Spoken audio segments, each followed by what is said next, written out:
যত বড়ই পাপী হই না কেন মা, যত বড়ই পাপী হই না কেন, যদি হৃদয় থেকে সঠিকভাবে আমার রাধারানীর চরণে প্রার্থনা যদি নিবেদন করতে পারে, আমার পরম পূজ্য বাবাজি মহারাজ বিনোদ বিহারী বাবাজি মহারাজ বলেন, তুমি যত বড়ই পাপী হও না কেন, যদি হৃদয় থেকে সঠিকভাবে তুমি প্রার্থনা করতে পারো রাধারানীর চরণে, গোবিন্দের চরণে, যত বড়ই পাপী হও না কেন, গোবিন্দ অবশ্যই অবশ্যই রক্ষা করবে, অবশ্যই রক্ষা করবে। কারণ শাস্ত্রে এমন কোনো পরিসীমা দেয় নাই যে এত পাপ করলে ভগবান বাঁচাতে পারবে না, দেই নাই মা। তুমি যদি লক্ষ কোটি পাপও করো, ভগবান তোমাকে রক্ষা করতে পারবে, ভগবান তোমাকে বাঁচাতে পারবে।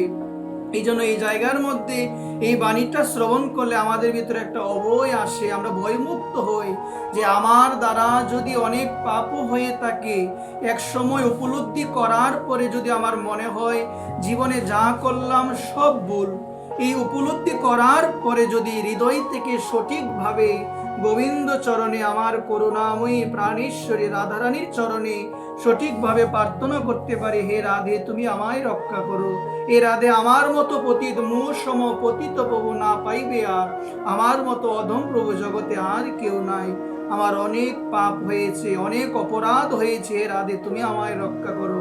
শাস্ত্র বলছেন গোবিন্দ অবশ্যই অবশ্যই রক্ষা করবে, অবশ্যই রক্ষা করবে। কারণ এমন পরিসীমা দেই নাই যে এত পাপ হয়ে গেলে গোবিন্দ আর বাঁচাতে পারবে না, দেই নাই মা। অনেক পাপ করলেও বাঁচাতে পারবে। যেমন আমরা দেখতে পেয়েছিলাম রত্নাকর দস্যু এত ব্রাহ্মণ হত্যা করেছিল মা, এত ব্রাহ্মণ হত্যা করেছিল, 7টা গরুর গাড়ি পৈতা দিয়ে ভর্তি হয়ে গিয়েছিল। চিন্তা করে দেখেন, এত ব্রাহ্মণ হত্যা করেছিল। এই রত্নাকর দস্যুই পরবর্তীতে রাম নাম করতে করতে তিনি পরম মুনি বাল্মীকি মুনিতে তিনি পরিণত হয়েছিল, যিনি রামায়ণ রচনা করে গিয়েছেন। এত ব্রাহ্মণ হত্যা করেছে, এত মানুষ হত্যা করার পরও রাম নামে তার কি হলো? সবাই বলো উদ্ধার হয়ে গেল, রাম নামে তার উদ্ধার হয়ে গেল। তো এই জায়গায় বললেন, জীবনে যতই পাপ হোক না কেন, যদি উপলব্ধিতে আসে জীবনে অনেক পাপ করেছি, অনেক ভুল করেছি, হে গোবিন্দ হে নাথ তুমি আমায় রক্ষা করো, বাস এই কথাটা যদি হৃদয় থেকে আসে, গোবিন্দ অবশ্যই এই মায়াময় সংসার থেকে উদ্ধার করে তার চরণে আমাদের নিয়ে যাবে, অবশ্যই নিয়ে যাবে।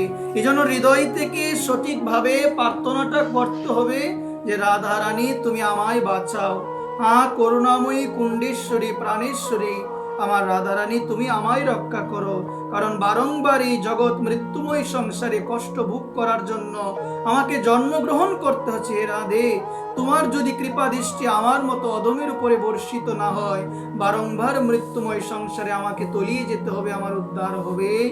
এই জন্য আমরা যদি 2টা বাহু প্রসারিত করে বলে, হ্যাঁ করুণাময়ী রাধারানী তুমি আমায় রক্ষা করো, যদি বলতে পারি মন থেকে, মা হ্যাঁ রাধে হ্যাঁ গোবিন্দ তুমি বিনে জগতে আমার আপন বান্ধব কেউ নাই, তুমি আমায় বাঁচাও, তুমি আমায় রক্ষা করো, এই কথাটা যদি মন থেকে হয় মা, মন থেকে যদি আসে, অবশ্যই এই জগৎ দুঃখালয়ম অশাশ্বতম, এই দুঃখময় জগৎ থেকে উদ্ধার করে নিত্য আনন্দের জায়গা গোলক বৃন্দাবনে গোবিন্দ অবশ্যই আমাদের নিয়ে যাবে।